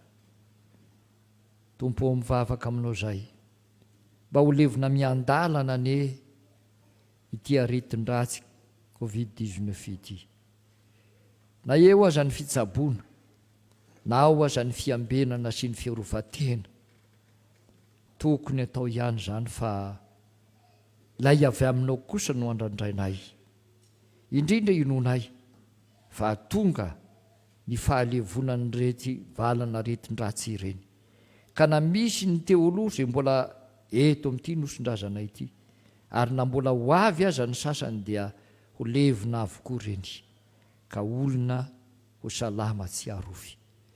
No vahoakanao, manompo anao eto amin'izao noson-drazanay izao, eny manerana izao tontolo izao.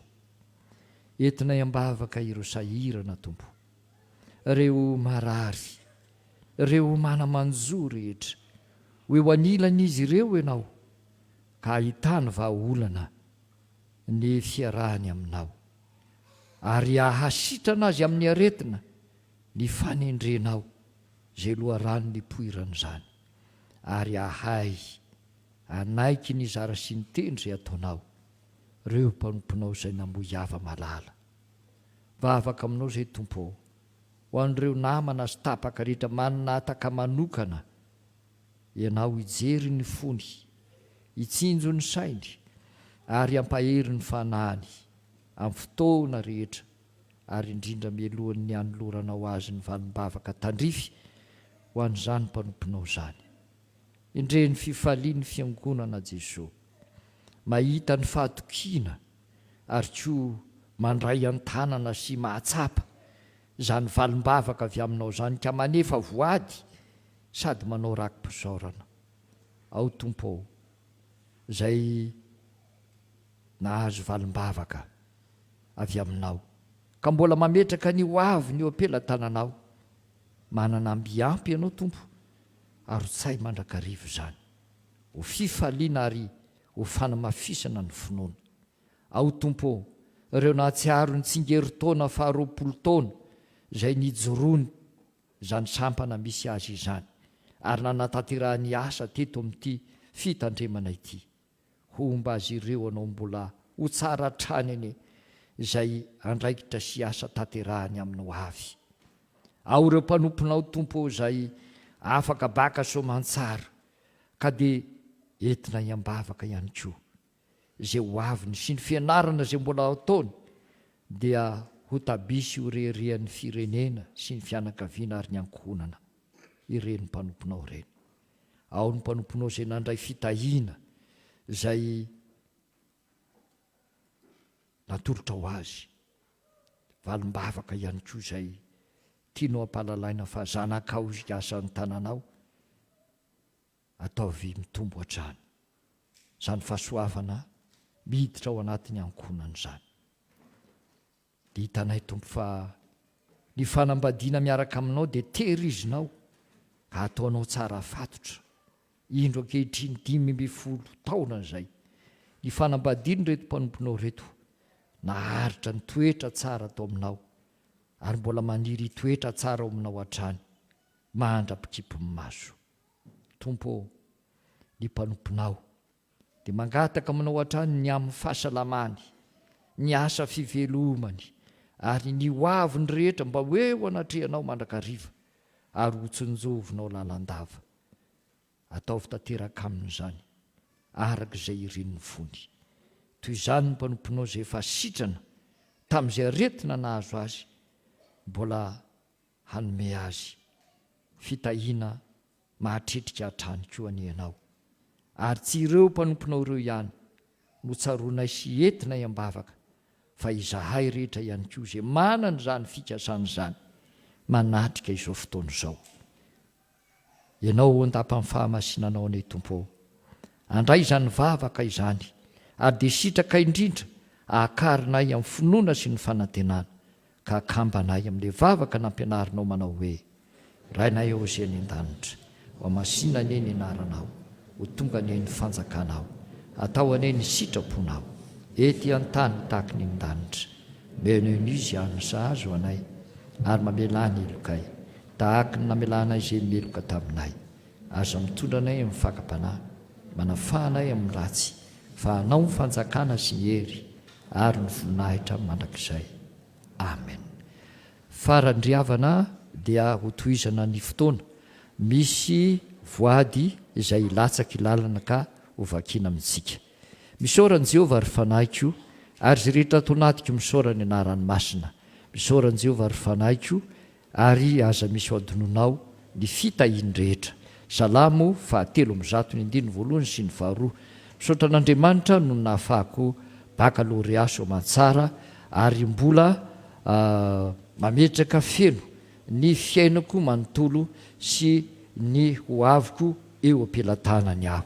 Manolotra vola ho an'ny kategomena ary mangataka ny hira efa tanteraka teo, ka ny vavaka ihany koa dia efa totosa tao amin'le hoe zanakitsika afaka fanadinana. Anohy ny fotoana isika izao ry havana dia anao ny hira ny sampana tanora kristianina dia miroso amin'ny asa vavolombelona isika.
zao rehefa dia tonga eo amin'ny fotoanany asa vavolombelona isika toy izao mifandaminana ao anatin'izay asa vavolombelona izay isy ny fizarana ny mari-pakasitrahana sy medaly ho an'ny mpilalao. Ny voalohany dia mari-pakasitrahana sy amboara ho an'ireo nandray anjara tamin'ny fifaninanana, teny faneva, sary famantarana ary hira faneva. Ireo izay efa voantso tamin'izany dia angaviana efa hidina ety ambany mba tsy ho very ny fotoana. Ny fizarana faharoa dia fizarana medaly ho an'ireo nahazo fandresena tamin'ny lalao tournoi K160 teny Andohalo. Miomankomana ihany koa ireo sampana izay efa voalaza handray ny medaly. Ny fahatelo farany dia fanolorana ny mari-pakasitrahana ho an'ireo sampana enina mankalaza ny 20 sy 30 taona nijoroany teto anivon'ny fiangonana. Koa manasa san'Andriamatompo tandrina hiaraka hijoro amin'ny komity ny 20 taona izara izany fanomezana izany. Ny mpitandrina sy ny komity hijoro eto ny ireo mpandray anjara rehetra sy ny nahazo ny fanomezana dia miditra vato amin'ny varavarana vato mandray ny fanomezana dia afaka mivoaka isika. Misaotra indrindra tompoka amin'ny fandaminana.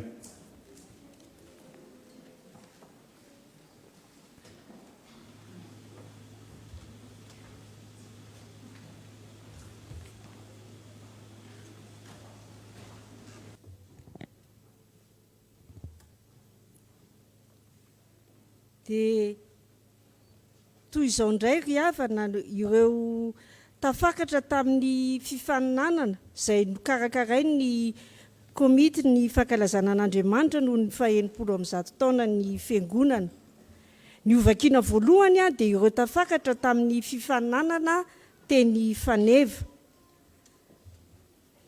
Telo no nahazo ny tafiakatra ka ny laharana fahatelo dia Andriamatoa, Andrenarivo, Jaosoa. Ny tenin'ny soratra masina ny safidiny tamin'izany dia ny ao amin'ny Isaia 7:12, 5:12 mivaky toy izao amin'ny anaran'ny Tompo. Ary ny famonjeko hiantra amin'ny taranaka faramandimby. Andriamatoa Andrenarivo Jaosoa tompoko dia efa nametraka ny fialan-tsiny fa tsy eto an-toerana. Ny nahazo ny laharana faharoa dia Andriamatoa Rakotobe Fidy Ajaina. Ny soratra masina ny safidiny dia ny tao amin'ny Salamo 5:20, 1:12 tapany voalohany mivaky toy izao amin'ny anaran'ny Tompo. Satroanao voninahitra ny taona fitahianao.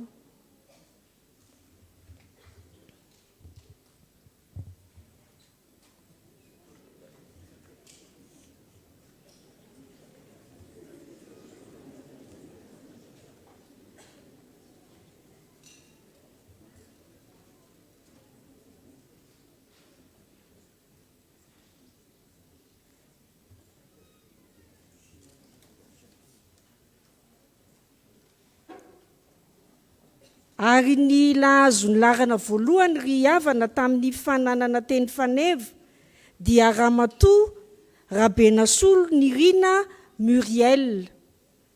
Dia ilay teny soratra masina ny safidiny dia hitantsika ao amin'ny Korintiana voalohany 7:17 tapany B mivaky toy izao amin'ny anaran'ny Tompo. Fa masina ny tenim-polon'Andriamanitra dia ianareo izany. Ireo tafakatra kosa tamin'ny fifaninanana sary famantarana na logo. Ny nahazo ny laharana fahatelo dia Andriamatoa Rakotondrabe Aja Manjaka.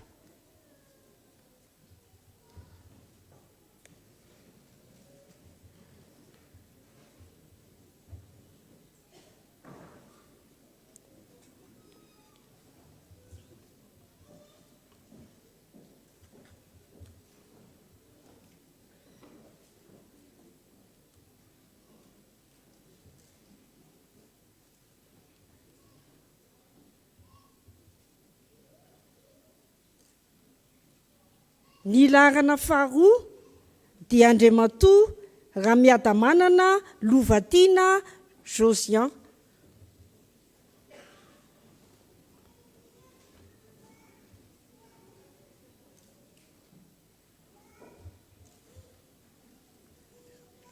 Ny larana voalohany ry havana dia Andriamatoa Ramananarivo Parany.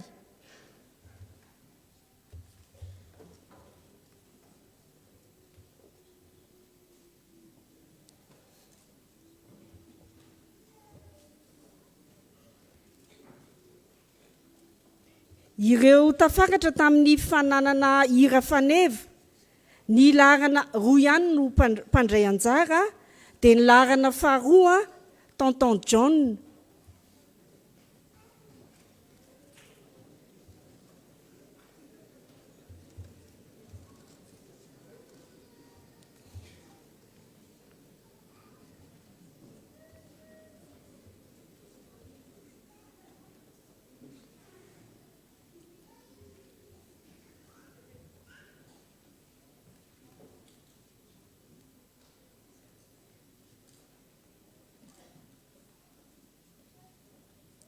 Ny nahazo ny larana voalohany kosa, ny namorona ny tonony dia Ramatoa Antarandriamasimanana.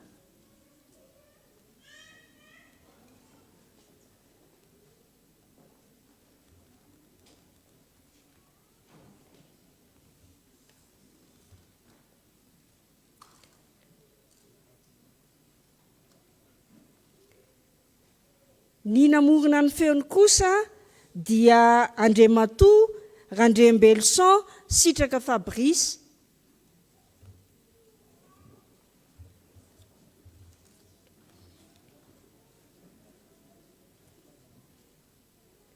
Izao indray tsika dia hiditra amin'ireo tafakatra tamin'ny tournoi 160e, ka ho fandaminana dia izay voatonona dia ny birao sy ny filohan'ny sampana no miakatra ety ambony, fa ny mpikambana kosa dia hitsangana eny toerana anotrina ny birao sy ny filohan'ny sampana. Ny tafakatra tamin'ny foot A7 dia ny rindra fanatanjahantena sy fialam-boly.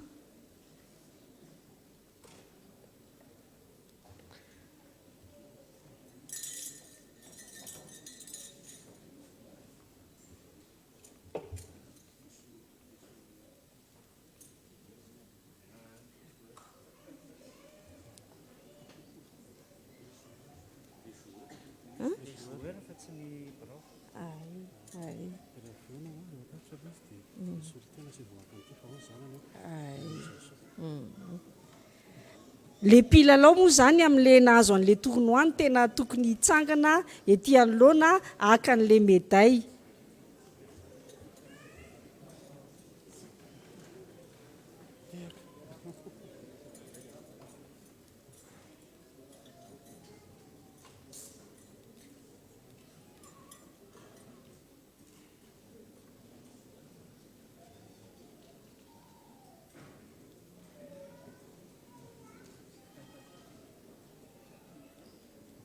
Ny teo amin'ny taranja basket ry havana dia mbola ny RFF ihany.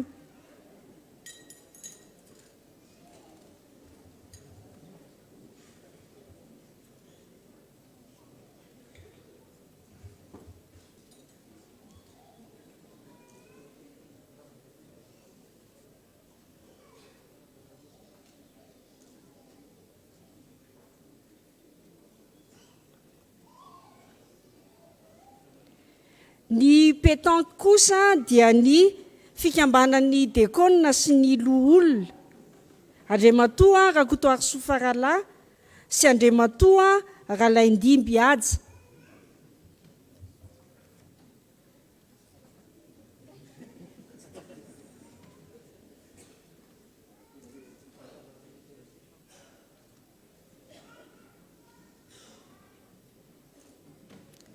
Ary ireo voaositra kosa ho meilleur supporter dia ny Sampaty.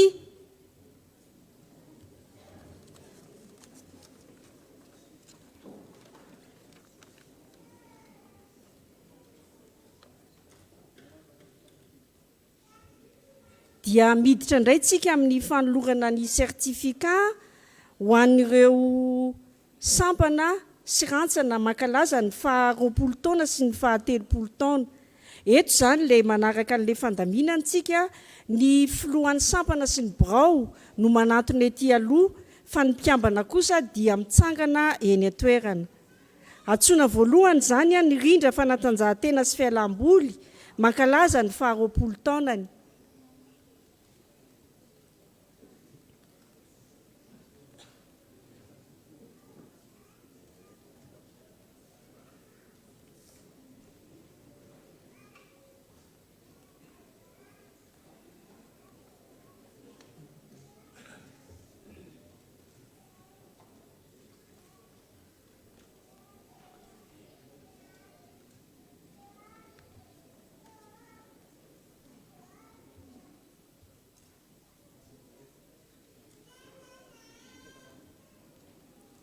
Ireo sampana mankalaza ny 30 taonany kosa ho tononona ny voalohany ny sampana vokovoko manga.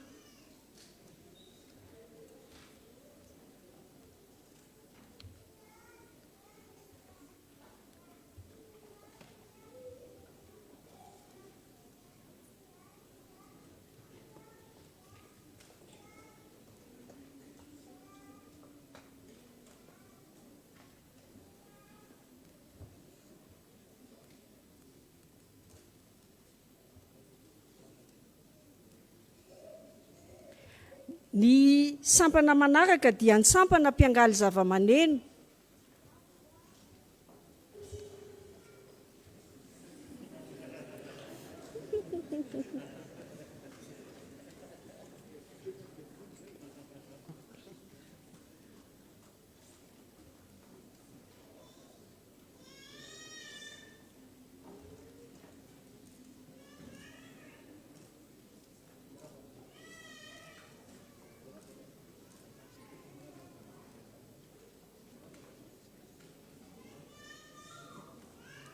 Ny sampana manaraka dia ny sampana fifoazana.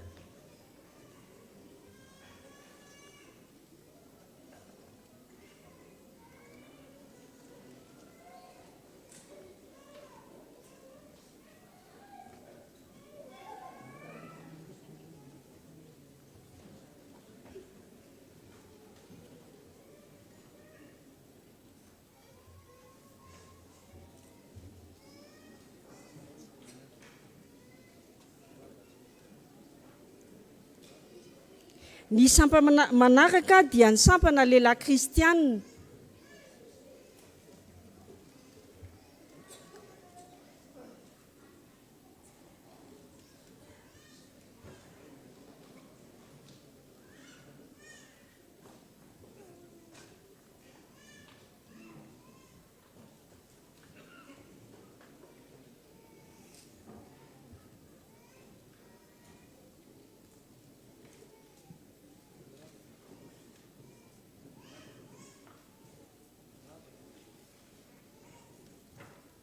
Ary farany ry havana ny sampana taniketsa aparibe famonjena.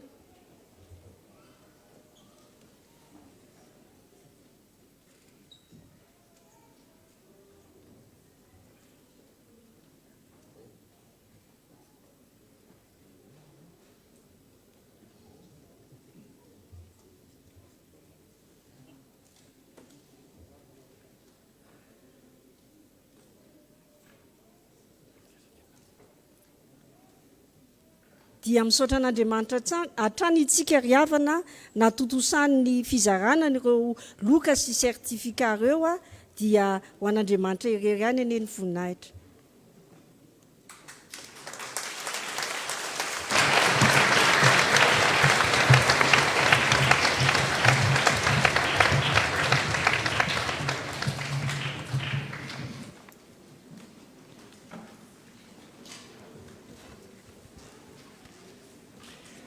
Angatantsika ry havana hitsangana ireo rafitra enina izay nankalaza ny 20 taona, ny 30 taona miaraka amin'ny komity izay nanantanteraka izao fotoana izao, komity ny 100 taona ny fiangonana, ary ireo nandray medaly sy nandray fiarabana fankasitrahana. Ianareo hitsangana hitondram-bavaka anareo ny fiangonana.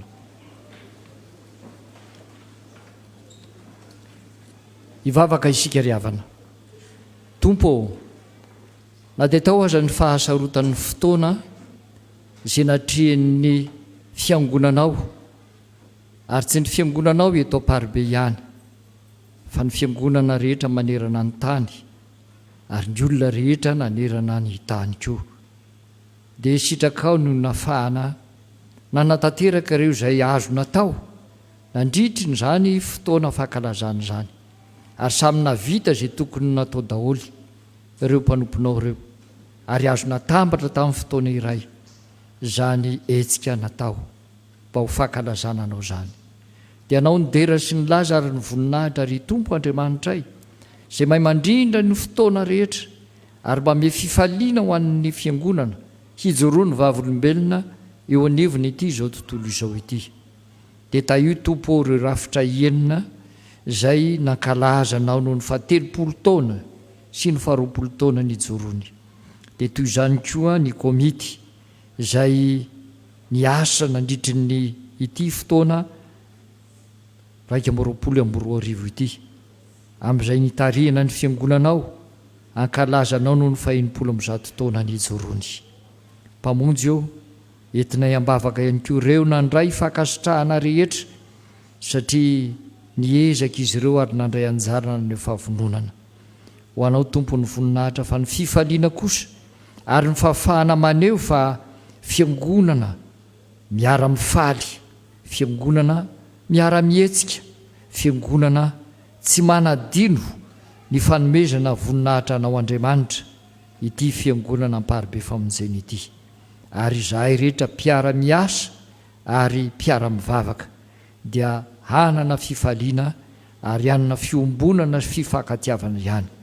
Ka ny Paribe mahatahiry ny finoana mifankaty, mazoto amin'ny fanompoana mandrakarivany izao fitandremana misy anay izao. Misaotra indrindra Tompo. Amen. Hitsangana isika fiangonana ry havana. Ho tanterahantsika ny hira izay voalahatra manaraka, anonona ny tondrozodrosika ary indray ny tsodrano.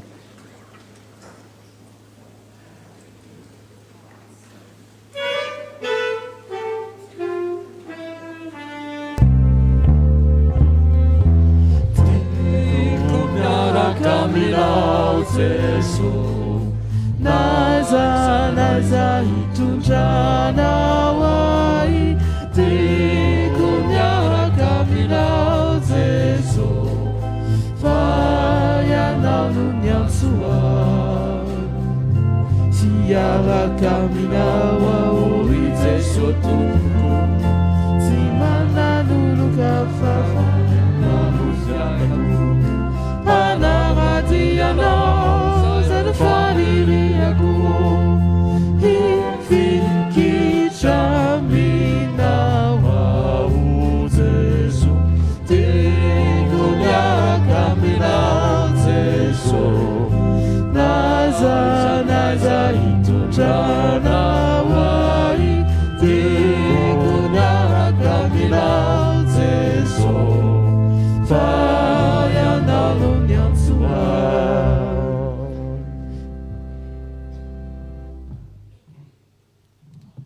Amin'ny anarany Tompo, aoka isika ifampandinika mpandroso ny fiavana sy miasa tsara, fa famoko sy fambalina nandroany izay manasa tsara. Amen. Ho tanteraka aminareo ny antsodrano izay tononona amin'ny anarany Tompo. Andriamanitry ny faharetana sy ny fiononana ampiray hevitra anareo araka ny Kristy Jesosy, mba ho saina iray sy vava iray no iranareo mankalaza an'Andriamanitra rain' Jesosy Kristy Tompontsika. Koa mahiriza ary mahefa be amin'ny asan'ny Tompo, ary Jehovah omba izay tsara. Amen.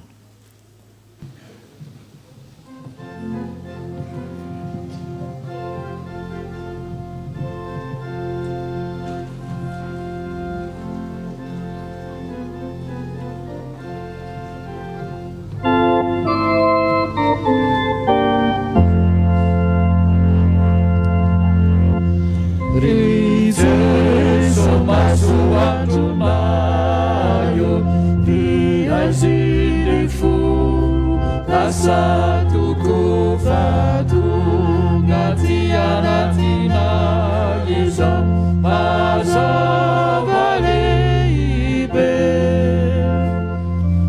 Eny Jesosy kive fity so lehibe no nentina taty avizahay mba hisatranao no ny fitiavana.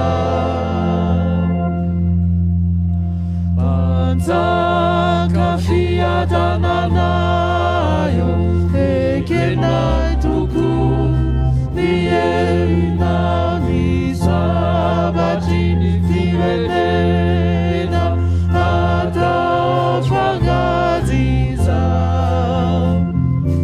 Eny Jesosy kive fity so lehibe no nentinao taty avizahay mba hisatranao no ny fitiavana.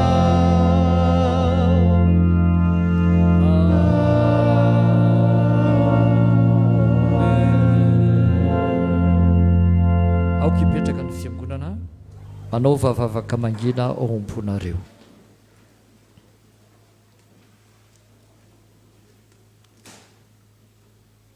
Ho an'Andriamanitra iririany aneny voninahitra amin'ny anaran'ny Ray sy ny Zanaka ary ny fanahy masina. Amen.